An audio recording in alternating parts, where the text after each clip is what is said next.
వాస్తవాలు అని మా అధ్యక్షులు తెలంగాణ తొలి ముఖ్యమంత్రి కేసీఆర్ గారి ఆదేశం మేరకు ఇవాళ మనందరం ఇక్కడ కూర్చుని ఉన్నాం.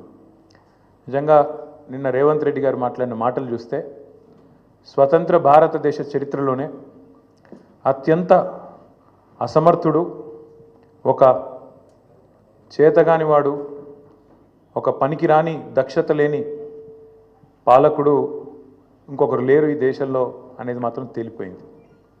అట్లాగే ఇంకోటి కూడా తేలిపోయింది. ఏవైతే వీళ్ళు ఒక 420 హామీలతో అభయహస్తం అనే పేరు మీద ఇచ్చిన మేనిఫెస్టో, అందులో సబ్బండ వర్గాలకు కలిపి 420 హామీలు ఏవైతే ఇచ్చిండ్రో, కాంగ్రెస్ మేనిఫెస్టో ఈ శతాబ్దపు అతిపెద్ద మోసం అనేది కూడా తేలిపోయింది. అట్లాగే కేసీఆర్ గారు చిలుకకు చెప్పినట్టు చెప్పిండ్రు తెలంగాణ సమాజానికి. ఢిల్లీ పార్టీలను నమ్మితే 60 ఏళ్ళు గోసపడ్డం, మళ్ళా మోసపోతే ఢిల్లీ పార్టీల చేతుల్లా మళ్ళా గోసపడతాం, మళ్ళీ ఆగమవుతాం అని చిలుకకు చెప్పినట్టు 100 సభలు మాట్లాడితే ప్రతి సభలో తెలంగాణ సమాజానికి ఒక అన్నగా, ఒక సోదరుడిగా, ఒక తండ్రిగా వారు చెప్పడం జరిగింది.